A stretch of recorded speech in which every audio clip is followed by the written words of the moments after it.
the President of the Republic of Turkey.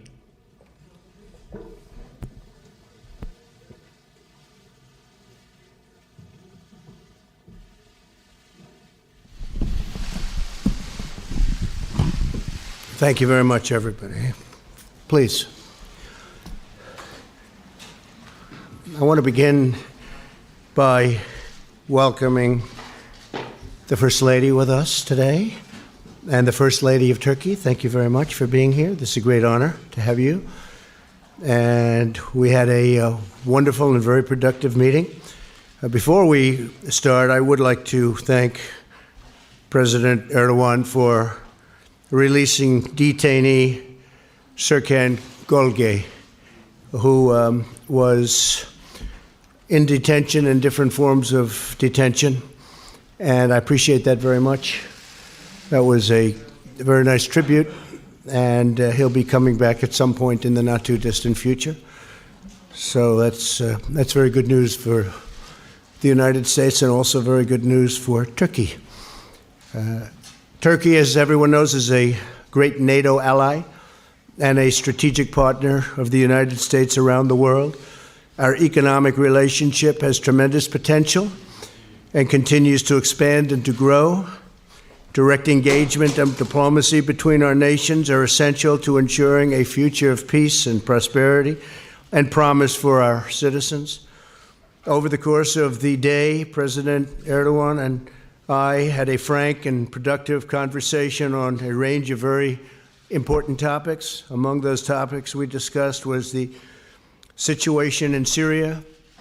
Last month, I sent Vice President Pence, Secretary of State Pompeo is with us, National Security Advisor O'Brien, thank you, to meet with President Erdogan in the hopes of ending all of the hostilities. The negotiations were very successful, and the United States and Turkey achieved a tremendous amount on that day, and I think we're working toward getting it better and better. It's a complicated situation. It's been going on for hundreds of years. Today, the ceasefire continues to hold, and I want to thank the President for his partnership and cooperation as we work to build a more stable and peaceful and prosperous Middle East. We've assured each other that Turkey will continue to uphold what it's supposed to uphold. I'm a big fan of the President, I have to tell you that. And I know that the ceasefire, while complicated, is moving forward at a very rapid clip. There's a lot of people that want to see that work after so many decades and so many centuries, you might say. The United States and Turkey are working extensively on many other security issues. Turkey has the second largest armed forces in NATO after the United States, and they're a very strong second, I might add. And I'm pleased that Turkey has been steadily increasing its defense spending and is very close to the 2% of GDP range, unlike many of the other countries. At this moment, there are 8 out of the 28 countries that are current in terms of their obligation financially. Turkey has made a vital contribution to NATO's resolute support mission in Afghanistan, and its partnership was important to our destruction of the ISIS caliphate. In fact, just recently when we took out al-Baghdadi and take him out, we did. Turkey knew that we were going over certain areas. They were very, very helpful. We appreciate that very much. Good for both countries. We really appreciate it. We're grateful to President Erdogan and to the citizens of Turkey for their cooperation in the constant struggle against terrorism. He fights it like we do. Key to our security collaboration is our trade, defense, and military equipment program. American foreign military sales to Turkey total many billions of dollars, and Turkey supplies component parts to many American defense programs. They make parts of the frame, as an example, for the F-35. Turkey's acquisition of sophisticated Russian military equipment, such as the S-400, creates some very serious challenges for us. and we are talking about it constantly. We talked about it today. We're talking about it in the future. Hopefully, we'll be able to resolve that situation. We've asked our Secretary of State and Minister of Foreign Affairs and our respective national security advisors to immediately work on resolving the S-400 issue. We've also recently agreed to work toward a $100 billion two-way trade agreement. Secretary Ross is here, and I think we've made tremendous progress in that. We have a lot of trade with Turkey, but it could be many times larger, and Turkey would like to see that, and it would also be good for the United States. So we intend to bring it up to about $100 billion. That would be 4 times what it is right now. Our goal is to expand commerce between the United States and Turkey, reduce our trade deficit, and ensure a truly fair and reciprocal relationship. We are, just for those of you that have any interest, we discussed it today also. Our trade agreement with China is moving along very rapidly. We'll see what happens, but it's moving along rapidly. China wants to make a deal, that I can tell you. One of my chief priorities as president has been removing the barriers to American trade and investment and ending the illicit practices that harm our workers. We encourage Turkey to further open its markets, and they are doing that. They are doing that very much. Toward American goods and American services, our markets are open. Turkey is opening up their markets, and they're opening up rapidly. Mr. President, as we have seen in recent weeks, the U.S.-Turkish alliance can be a powerful force for security and stability, not only in the Middle East, but beyond. I look forward to working with you and to your representatives. I want to thank you very much all for being here. I've gotten to become very familiar with all of you, and I really appreciate you doing a fantastic job for the people of Turkey. And I look forward to continuing to find a common ground, harness common purpose, and to advance the vital interests of our people and the abiding friendship between our nations. We have a great relationship, both personally and with the great country of Turkey, and we look forward to moving that forward and making it an even bigger and better relationship. Thank you very much. Thank you. Thank you. Thank you very much. Thank you. Sayın Başkan, Mr. President, my dear friend, distinguished ministers, secretaries, distinguished members of the press, I would like to, at the onset, salute you with my most heartfelt emotions on behalf of myself and my nation. First and foremost, I would like to thank my dear friend President Trump and the First Lady of the United States for being such gracious hosts today. We've managed to comprehensively discuss all the issues in our agendas with Mr. President all throughout the day, and the discussions were very sincere. We all agree that we need to further profound our cooperation and that Turkish-American relations should be erected upon a strong and a very healthy foundation. I think we should remain resolved in order to open a new chapter in our relations which are in full compliance with our deeply rooted alliance. konusunda karşılıklı We have reciprocally stated our will to fight terrorist organizations, imposing a clear and a present danger upon our national security. We have especially underlined the significance of fighting against Daesh in a sustained fashion, especially in the aftermath of the demise of Baghdadi, the death of Baghdadi.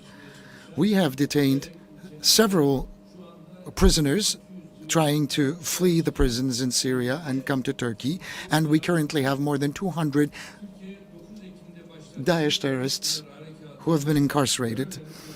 And with the Operation Peace Spring initiated on October the 9th, Turkey took another step forward in fighting terrorism in a very resolute fashion. Our country, with this operation, blew a very significant impact upon the separatist agenda of terrorist organizations such as PKK and YPG in Syria. yakaladığımızı düşünüyoruz. In order to further strengthen our cooperation in Syria, we believe we have gained a significant momentum with our October 17th agreement or memorandum. But in order to harm this memorandum, PKK and YPG are attacking our soldiers and the civilians in a very provocative fashion. And in the last 24 hours, more than 19 attacks and harassing shots took place. And at the beginning of this month, in Tel Abyad, a bomb was placed, an explosive device was placed in an outdoor market, and as a result of the explosion, 13 civilian lives were lost. Despite all of these developments, in order to settle the conflict in Syria in a sustained fashion, we are reiterating our commitment to our memorandum, our agreement with the United States. But some circles who are empathetic towards these terrorist organizations are feeling deeply upset, they are deeply disturbed, and they are using this information in order to cloud the understanding of the public opinion and that perception with the eventual gain or goal of harming our relations. And some historical developments and allegations are being used in order to dynamite our reciprocal and bilateral relations. Especially in the House of Representatives, some of the resolutions that were passed on October 29th served this very purpose, hurt deeply the Turkish nation, and they have a potential of casting a deep shadow over our bilateral relations. And I shared this information with Mr. President.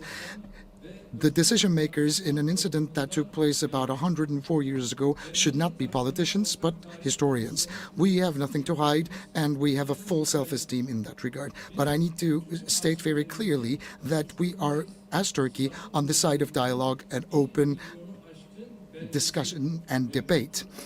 And we have voiced our proposals to the Armenian party to open the archives reciprocally and establish a history commission. I believe the Senate will take the United States out of this vicious cycle which happened as a result of the resolution of the House of Representatives. Turkey and the United States stand side by side in order to fully eradicate Daesh and in order to bring peace and stability to Syria once and for all. And for this purpose, we should keep on working together. Turkey remains, or it should be, the most reliable partner of the United States in this region to achieve these targets. We are the only NATO ally, as Turkey, who has fought Daesh in a very resolved fashion. And until so far, we have detained 7,680 foreign fighters, and we have sent them back to their countries of origin. And we have banned entry to 77,000 individuals who are considered to be affiliated with Daesh terrorist organization. And right now in our prisons, a total of 1,216 Daesh members are incarcerated, coming from 40 different countries. We have quite recently detained 287 individuals, including women and children, who have fled the prisons that PKK and YPG used to control.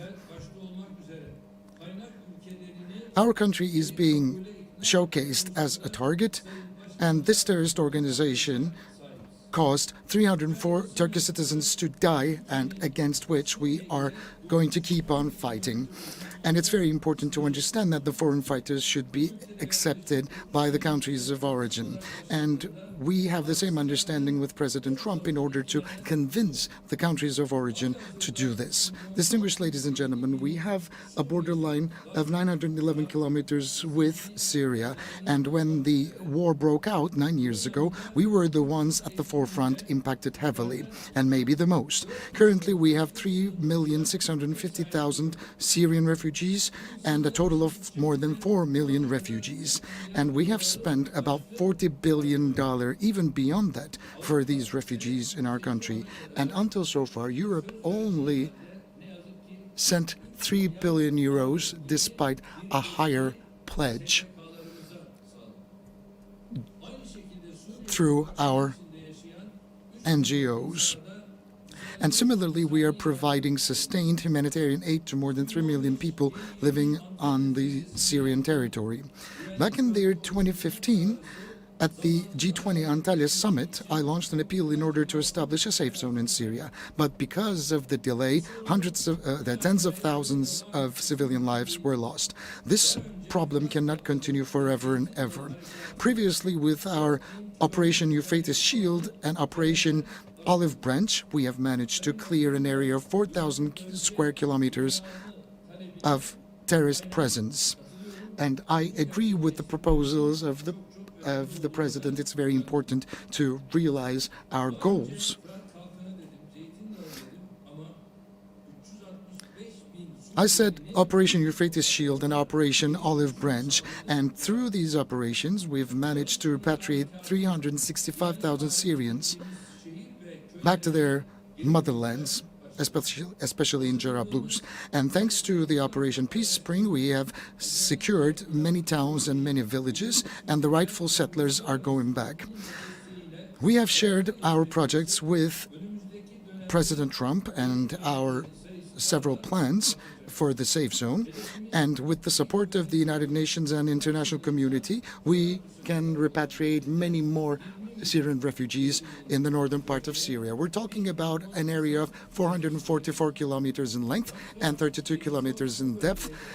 1 million people can be repatriated, and in Raqqa and Deir ez-Zor, 1 million more individuals can be repatriated, so a total of 2 million refugees can be repatriated.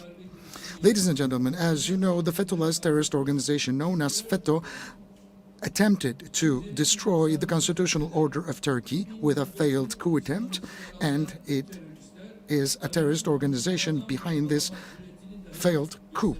They have killed 251 individuals, harming 2,193 citizens, and they have even dared to bomb our parliament airborne. We have once again accentuated our expectations vis-à-vis our friends at the U.S. administration to once and for all eradicate FETÖ presence here. And we have also discussed with President Trump how to achieve the $100 billion trade volume threshold as soon as possible. We believe that we should not confuse political incidents with commerce-related aspirations, and our secretaries of commerce are currently heavily invested in achieving the $100 billion threshold. We hope and pray that we will shy away from certain measures which will make it much more challenging for us to reach these targets. And we have also quite naturally discussed our deeply rooted relations in the field of defense industry. Primarily the S-400 system and the F-35 program, we can only surmount the hurdles that we experience through dialogue. My dear friend previously stated back in Osaka at the G20 summit the injustice orchestrated against Turkey in terms of the acquisition of Patriot missiles. And we have clearly stated to President Trump that under suitable circumstances we could acquire Patriot missiles as well. As Turkey, we are ready and committed to sustain a very constructive dialogue with the United States Congress, and this is an idea that I've shared with President Trump as well.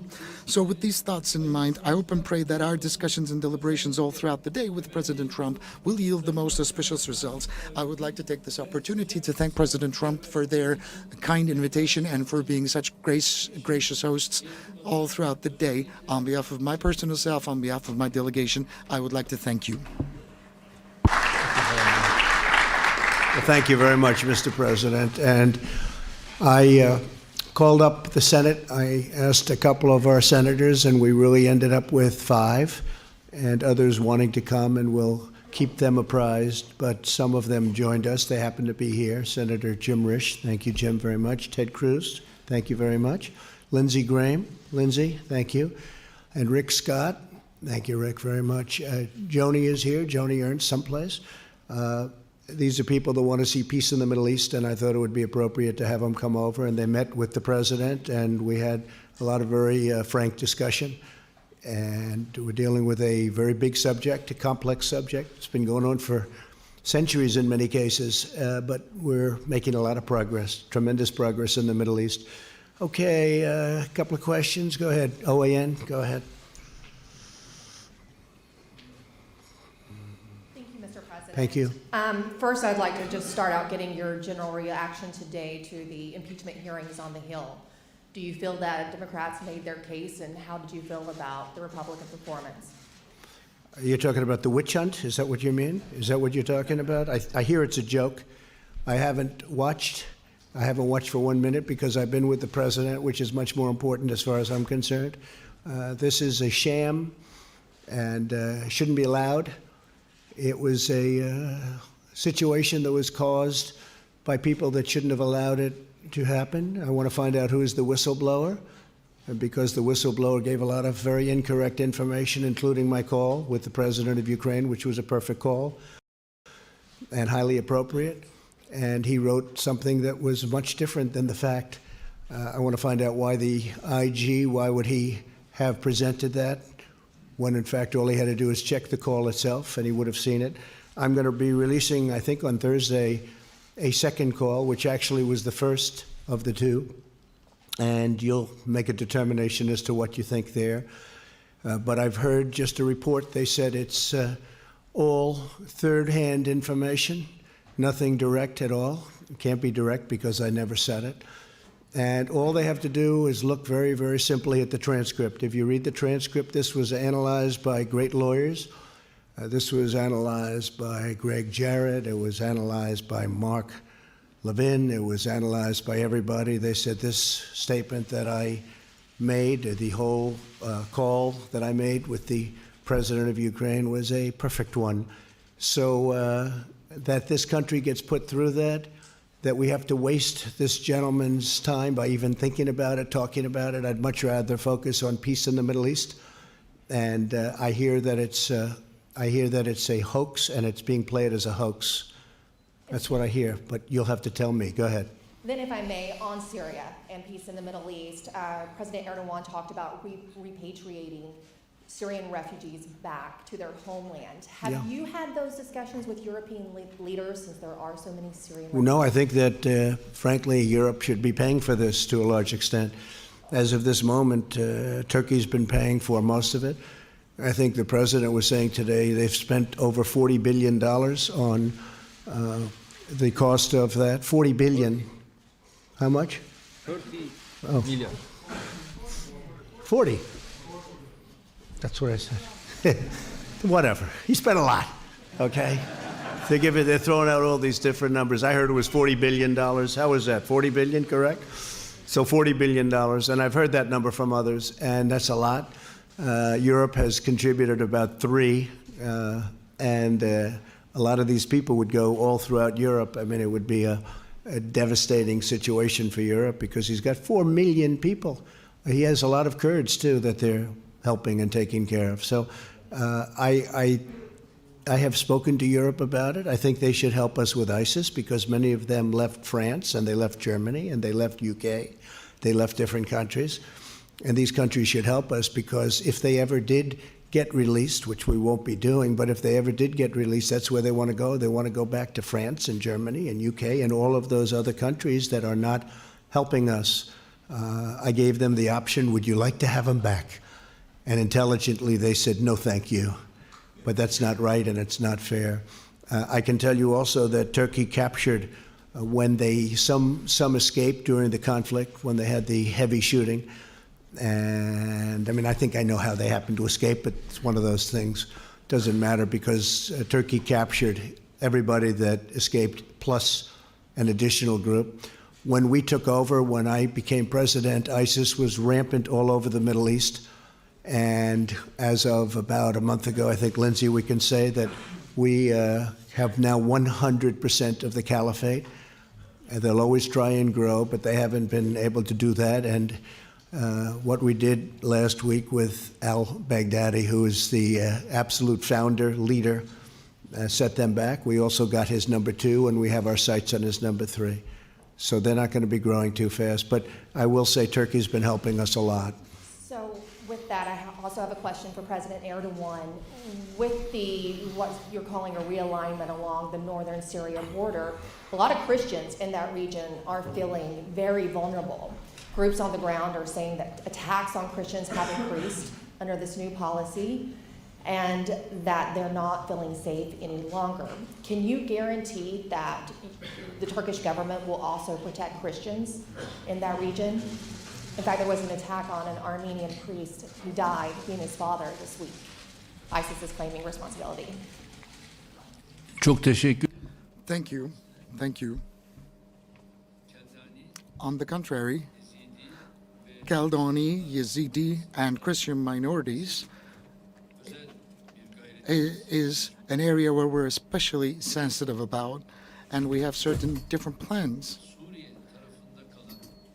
Whether it be the ones remaining on the side of Syria, whose sanctuaries have been destroyed, whose churches have been destroyed, will see their sanctuaries getting revived, and their churches will be reconstructed so that they can go back and start praying there again. And these are the plans that we're making for them. As I said before, the Christian minorities, Aramaic, Catholics, Kaldani, and Yazidi, the ones who are living on our side of the border, have no problems whatsoever. But the ones remaining on the side of the Syrian territory will see their worshipping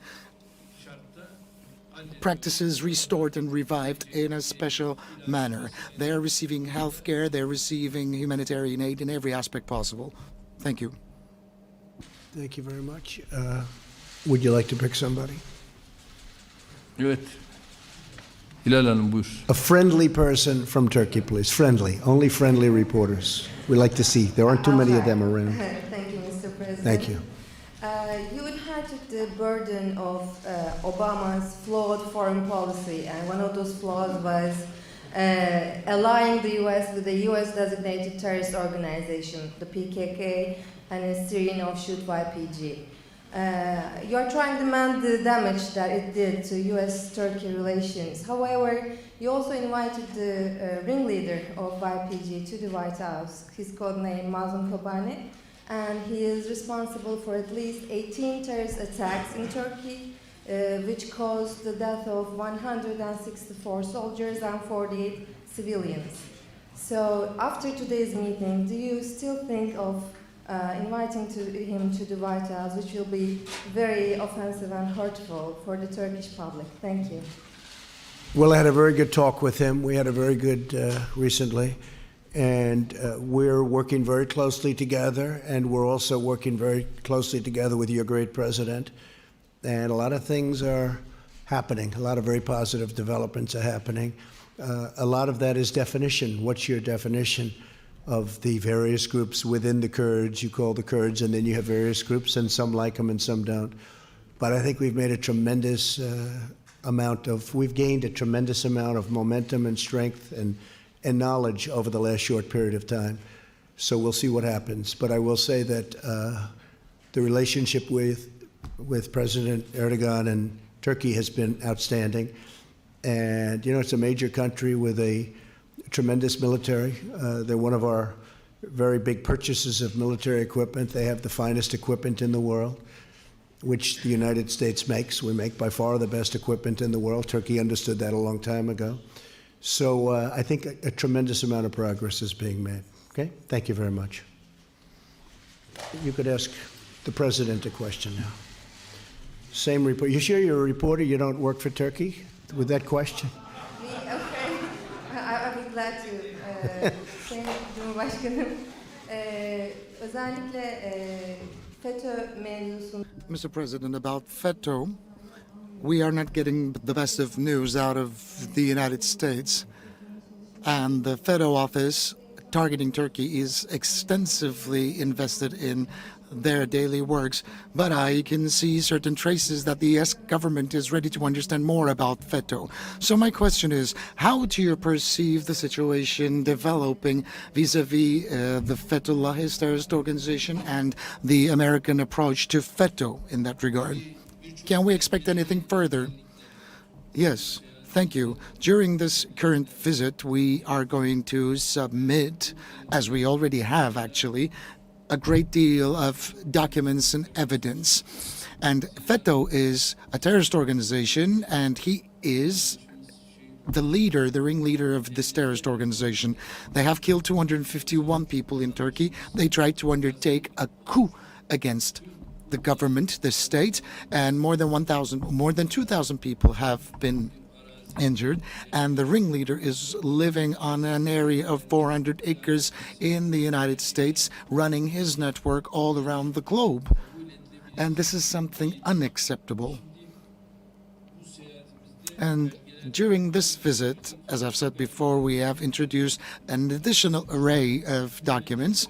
We will submit them to the relevant authorities, including Mr. President, and in the light of these documents, I think they will appreciate the situation. We sent the terrorists back if they ask for them, and I'm sure they will do the same for us. Fox, please. Thank you, Mr. President. Thank you. I know that you didn't spend a lot of time glued to the TV today, but there was one moment where Ambassador Bill Taylor recounted a conversation that an aide of his overheard. It was the day after the phone call with Zelensky on July the 26th, in which the aide says that he overheard you say to Sondland, how are things going with proceeding with the investigations? Sondland repeated back to you, according to this aide, that Ukraine was prepared to do everything that you wanted it to do. Is that correct? And can you fill in some more? I know nothing about that. First time I've heard it. The one thing I've seen that Sondland said was that he did speak to me for a brief moment, and I said no quid pro quo under any circumstances, and that's true. The other, I've never heard this. In any event, it's more second-hand information, but I've never heard it. Do you recall having a conversation with Sondland? I don't recall. No, not at all. Not even a little bit. The only thing, and I guess Sondland had stayed with his testimony, that there was no quid pro quo. Pure and simple. Yes, please. And to President Erdogan, President Trump sent you a letter on October the 9th urging you not to launch a military action into northern Syria. He said, quote, don't be a tough guy, don't be a fool. You ignored that letter and you went ahead and you launched a military action into northern Syria. Can you explain why you ignored the president's warning? Tabii bu mektupları Well, this letter was represented to Mr. President this afternoon, and I've also underlined the fact that a terrorist such as Ferit Abdul-Shahin should not be considered as an interlocutor by a country such as the United States. And this individual, Ferit Abdul-Shahin, has been instrumental in the killings of hundreds of Turkish civilians, and he is a person labeled as like a son for the terrorist leader who is currently incarcerated in Turkey, Abdullah Öcalan. So a person like this should not be welcomed by a country such as the United States. And similarly, this person was welcomed by a country such as Russia. So it's very difficult for me to understand these when we're trying to fight terrorism on a global scale. If we're going to sustain our fight against terrorism in a healthy fashion, we need to be much more sensitive than we currently are. It happens to us today, and it will happen to somebody else tomorrow, is a saying that goes in our language. We have also provided information and the document thereof to our interlocutors in the White House, including Mr. President. And I've also submitted a document produced by CIA pointing out to the fact that this individual is a terrorist to Mr. President. And as I've said before, I've shared them with His Excellency, Mr. President. And we gave back the letter that we have received. President, please. for me.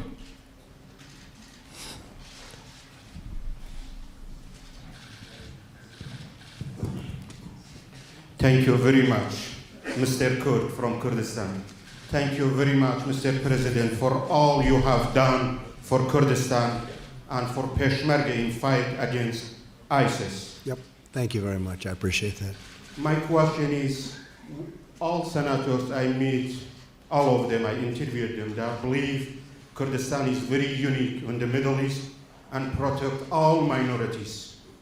Right. What is your clear policy on the Kurds right now?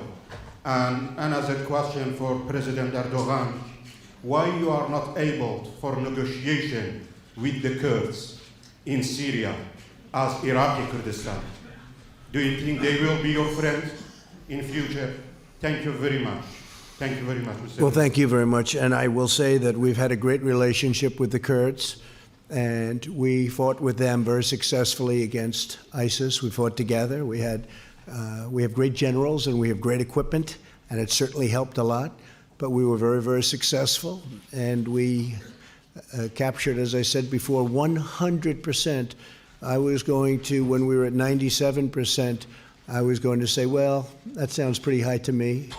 And I was thinking about stopping it then, and a lot of people said, please go to 100. And very quickly, very rapidly, the military got the 100. I wanted to have that. But we have a great relationship with the Kurds. We have had. We're with them now. We get along with them. And by the way, I think the president, he may have some factions within the Kurds, but I think the president has a great relationship with the Kurds. Many Kurds live currently in Turkey, and they're happy and they're taken care of, including health care. We were talking about it before, including health care and education and other things. So that's really a misnomer. But our relationship with the Kurds has been a very good one. Okay? Thank you. Öncelikle bir şeyi birbirinden ayırt et. First, we have to make a distinction between two things. We have no problems with the Kurds. We have problems with terrorist organizations. Some terrorists coming out of the Kurds. Which are they? What are they? PYD and YPG, which are offshoots of the terrorist organization PKK. Just as we have no problems with our brothers and sisters in the northern part of Iraq, where we enjoy great relations, and we have no problems with, similarly, our brothers and sisters in the northern part of Syria. During the times when Assad was not recognizing the Kurdish presence in the northern part, I told him that he needs to give these individuals passports and that he was making a mistake. And secondly, there's something really important. I want you to know this. My political party has more than 50 MPs of Kurdish ethnicity in the Turkish parliament. We don't have problems with the Kurds, but we have problems with the terrorists. And of course, you're not going to own up to the terrorists, are you? Whoever they are, whoever they might be, but we have to make a distinction here. We're just fighting terrorists, period. Because the terrorists don't have an ethnicity, they don't have a nationality, they don't have a flag. If they are terrorists, that is a terrorists. If you don't fight back, then tomorrow you will have to pay a very hefty price. Thank you. Thank you very much, everybody. Thank you. Thank you very much.